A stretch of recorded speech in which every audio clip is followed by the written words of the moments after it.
આનંદાનંદ સ્વામી રાત્રે સૂતા અને આનંદાનંદ સ્વામીની ચિંતાને ઓળખી ગયેલા એ અંતર્યામી પરમાત્મા ભગવાન સ્વામી નારાયણ આનંદાનંદ સ્વામીને સ્વપ્નમાં આવીને જગાડ્યા. આનંદાનંદ સ્વામીને કહે છે કે સ્વામી, તમને તો મંદિર બાંધવા મોકલ્યા છે ને આમ સૂતા છો કેમ? ચાલો ઉભા થાવ. અને આનંદાનંદ સ્વામી સ્વપ્નમાં ઉભા થયા. આગળ આગળ ભગવાન સ્વામિનારાયણ સોનાની છડી લઈને ચાલ્યા જાય છે અને પાછળ પાછળ આનંદાનંદ સ્વામી જાય. ભગવાન સ્વામિનારાયણ કહે છે કે હે આનંદાનંદ મુનિ, તમારે મંદિર બાંધવાનું છે, મંદિરનું નિર્માણ કરવાનું છે, ચિંતા છે ને? ચાલો હું તમને મંદિર બતાવું. અને ભગવાન સ્વામિનારાયણ કહેતા જાય છે અને બતાવતા જાય છે. સોનાની છડીથી લીટો કરતા જાય. અત્યારે જે આપણે આ મંદિરના દર્શન કરીએ છીએ, આ દિવ્ય મંદિર જેવી એની આકૃતિ છે, જેવા એના થાંભલા છે, જેવા શિખરો છે, એવા જ આનંદાનંદ સ્વામીને સ્વામિનારાયણ ભગવાને એ પોતાને હાથમાં જે છોટી હતી એ છોટીથી લીટો કરીને બતાવ્યું. અને આનંદાનંદ સ્વામી ચિંતામાં જ્યાં ઉભા હતા કે મહારાજ બતાવે તો છે, અહીંયા મંદિર કરજો, પણ એ મંદિર મારે બનાવવું શી રીતે? એના માટે ધન જોશે, સંપત્તિ જોશે, રૂપિયા જોશે, કોની પાસેથી લાવવા? આમ જ્યાં ચિંતા કરતા હતા ત્યાં ભગવાન સ્વામિનારાયણ અને આનંદાનંદ સ્વામી, જ્યાં આપણે બાળ સ્વરૂપ ઘનશ્યામ મહારાજના દર્શન કરીએ છીએ અને જ્યાં બાળ સ્વરૂપ ઘનશ્યામ મહારાજ બિરાજમાન છે, એ જ જગ્યા ઉપર ઉભા હતા. અને સ્વામિનારાયણ ભગવાને દ્રષ્ટિ કરી તો જેમ પૃથ્વીમાંથી અંકુર નીકળી આવે છે, કોઈ બીજનો અંકુર ફૂટી નીકળે, વાંસનો કોંટો જેમ નીકળી આવે, એમ પૃથ્વીમાંથી સુવર્ણનું મંદિર કળશે સહિત ધીમે ધીમે ધીમે ધીમે બહાર આવ્યું. જોત જોતામાં આ જે 3 શિખરનો વિશાળ ગગનચુંબી મંદિરના આપણે દર્શન કરીએ છીએ, એ સમગ્ર મંદિર સુવર્ણનું બહાર આવ્યું. જગજગાર તેજ તેજ તેજ પ્રકાશ પ્રકાશ નીકળતા એ મંદિરને જોઈ આનંદાનંદ સ્વામી તો આનંદ વિભોર થઈ ગયા. ભગવાન સ્વામિનારાયણના આ દિવ્ય પ્રતાપને જોઈને આનંદાનંદ સ્વામીને તો એમ જ થયું કે ઓહો, હું તો આ ભૂમિ ઉપર પથ્થરના મંદિરના નિર્માણની ચિંતા કરતો હતો, એની જગ્યાએ સ્વામિનારાયણ ભગવાને તો સોનાનું મંદિર ઊભું કરી દીધું. આ પ્રતાપને હું ભૂલી ગયો, આ ઐશ્વર્યને હું ભૂલી ગયો અને પથ્થરના મંદિરના નિર્માણની ચિંતા કરતો હતો. આનંદમાં હર્ષ ઘેલા બનેલા આનંદાનંદ સ્વામી એ સુવર્ણના સમગ્ર મંદિરને ફરી વળીને જોઈ લીધું. અને એવા મેધાવી, એવા સ્મૃતિવાળા હતા. એક એક થાંભલાની નકશી, એક એક થાંભલાની કોતરણી, એનું માપ, કેટલા થાંભલા ક્યાં, કેવી દિવાલ ક્યાં, કેવું શિખર અને ઘુમટ કેમ કરવું છે, જે સુવર્ણનું મંદિર પૃથ્વીમાંથી ઉત્પન્ન થયું હતું એ પોતાના હૃદયમાં ધારણ કરી લીધું. પોતાના હૃદયમાં ધારણ કરીને આનંદાનંદ સ્વામી હૃદયમાં આનંદ અનુભવવા મળ્યા. બસ હવે મારે ચિંતા નથી, મારી બધી ચિંતા તો ભગવાન સ્વામિનારાયણે દૂર કરી દીધી છે. આમ જ્યાં હૃદયમાં સંતોષ થયો અને ભગવાન સહજાનંદ સ્વામી સ્વામિનારાયણ ભગવાન અદૃશ્ય થયા. સવારના પહોરમાં પ્રાતઃકાળમાં જાગેલા આનંદાનંદ સ્વામીના હૃદયમાં કોઈક જુદા જ પ્રકારની સ્ફૂર્તિ હતી, કોઈક જુદા જ પ્રકારનો આનંદ હતો. શિષ્યોને બોલાવીને આજ્ઞા કરી દીધી કે બોલાવો કારીગરોને, બોલાવો મજૂરોને અને પથ્થરો લાવવા મળે. હવે પૈસાની કોઈ ચિંતા નથી, ધનની કોઈ ચિંતા નથી. જે પથ્થરનું મંદિર બનાવવું છે એની જગ્યાએ તો જો સહજાનંદ સ્વામી સંકલ્પ કરે તો સોનાનું મંદિર થઈ જાય. અને આનંદાનંદ સ્વામી આજ્ઞા કરતાની સાથે જ અમદાવાદ દેશના ગામે ગામના ભક્તજનો સેવામાં જોડાઈ ગયા છે. દૂર દૂરથી આવેલા કેટલાક ખેડૂત ભક્તજનો પોતપોતાના બળદ અને ગાડાઓ લઈને આવ્યા છે. દૂર દૂર પથ્થરની ખાણોમાંથી પથ્થરો આવવા માંડ્યા. વાસુદેવાનંદ સ્વામીએ સત્સંગી ભૂષણ શાસ્ત્રમાં એવું લખ્યું છે કે 10,000 કારીગરો અને મજૂરો કામ કરતા હતા. ગાડાઓ ભરાય ભરાય અને પથ્થરો આવતા હતા. એનો ઢગલો થતો હતો, મોટો પર્વત જેટલો ઢગલો થાય.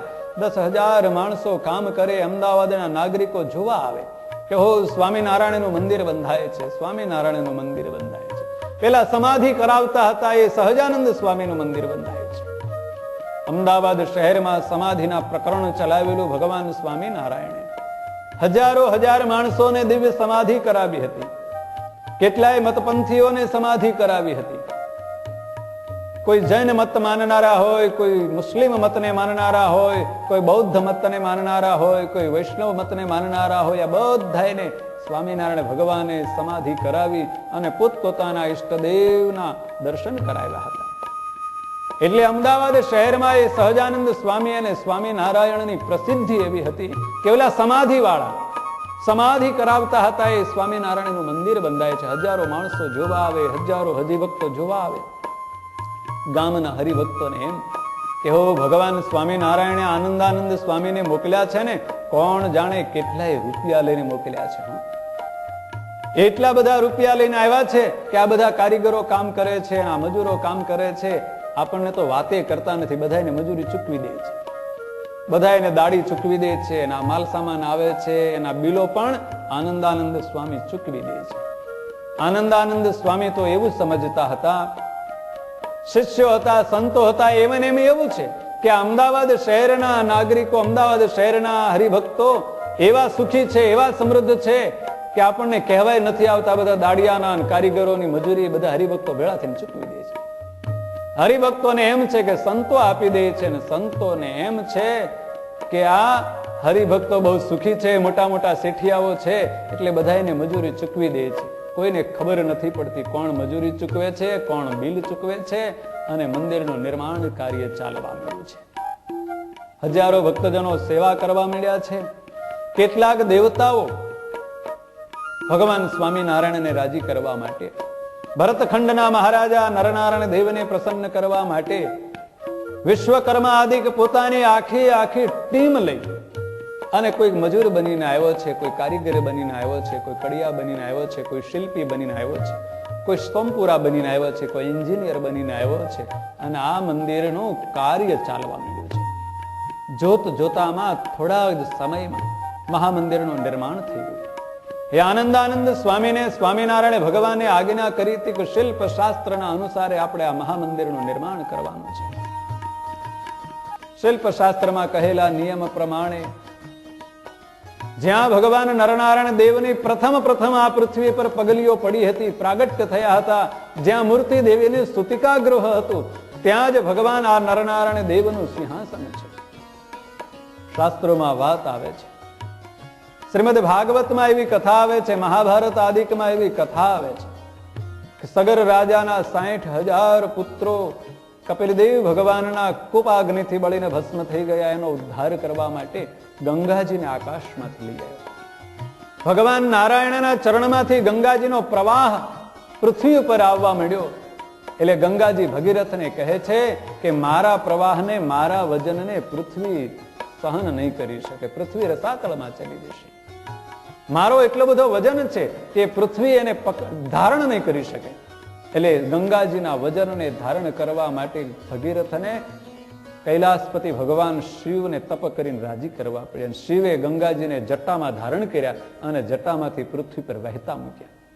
તો જેના ચરણમાંથી, જેના જમણા પગના અંગૂઠામાંથી ગંગાનો પ્રવાહ આવે, એને પણ જો પૃથ્વી ન ધારણ કરી શકતી હોય, એના વજનને જો સહન ન કરી શકતી હોય, તો એ જ અનંત કોટી બ્રહ્માંડના અધિપતિ સ્વયં સાક્ષાત ચરણારવિંદ આ પૃથ્વી પર આવે તો પૃથ્વી તો રસાતળમાં જ ચાલી જાય. એને કેમ સહન કરી શકે? એટલે એ ભગવાનને જયારે અહીંયા પધરાવવાના છે, એ પરમાત્માની જયારે પ્રાણ પ્રતિષ્ઠા કરવાની છે, વૈદિક વિધિ પ્રમાણે વેદના મંત્રોચ્ચારણ પૂર્વક એ ભગવાનના સ્વરૂપને સ્થાપના કરવાની હોય, તો આ પૃથ્વી રસાતળમાં ચાલી ન જાય એટલા માટે શાસ્ત્રકારોએ નિયમ બનાવ્યો છે કે પૃથ્વીને 90 હાથ સુધી, જ્યાં સુધી જળ આવે ત્યાં સુધી એનો ઊંડો ખાડો કરીને, કૂવો કરીને પાયો ખોદવામાં આવે. એ જ રીતે આનંદાનંદ સ્વામીએ જ્યાં અત્યારે ભગવાન નરનારાયણ દેવનું સિંહાસન છે, ત્યાં વરુણ દેવની સ્થાપના કરી છે. 90 હાથ ઊંડે સુધી કૂવો બનાવી અને જળ આવ્યું છે. એ જળમાં સ્વયં ભગવાન કચ્છ સ્વરૂપની સ્થાપના કરી છે. કાચબા સ્વરૂપે ભગવાન આવીને બિરાજમાન થયા છે. જેમ કચ્છબા સ્વરૂપે ભગવાને પીઠ ઉપર મંદરાચળ પર્વત ધારણ કર્યો હતો, એમ કાચબાના સ્વરૂપ ઉપર સ્તંભ ઉભો કરવામાં આવ્યો છે. અને એ સ્તંભ વરુણ દેવ ની અંદર કચ્છ સ્વરૂપે ભગવાન બિરાજમાન છે. એના ઉપર સ્તંભ છે, અને એ સ્તંભ ઉપર છેક ઉપર મોટી વિશાળ શિલા મૂકી અને ત્યાં જ ભગવાન નરનારાયણ દેવનું સિંહાસન સ્થાપન કરવામાં આવ્યું છે. જે જગ્યાએ આદિ સતયુગમાં પ્રથમ કલ્પમાં મૂર્તિ દેવીએ ભગવાન નારાયણ, નર, હરિ અને કૃષ્ણ ચાર સ્વરૂપે પરમાત્માને જન્મ આપ્યો હતો, પરમાત્મા પ્રગટ થયા હતા. એ જ આ ભગવાન નરનારાયણ દેવની જન્મભૂમિ. ત્યાં જ ભગવાન નરનારાયણ દેવનું સિંહાસન ભગવાન સહજાનંદ સ્વામીએ આનંદાનંદ સ્વામી પાસે સ્થાપન કરાવી. અને બરોબર એવા દિવ્ય મુહૂર્તમાં આ દેવની સ્થાપના કરવાનો નિર્ણય કર્યો.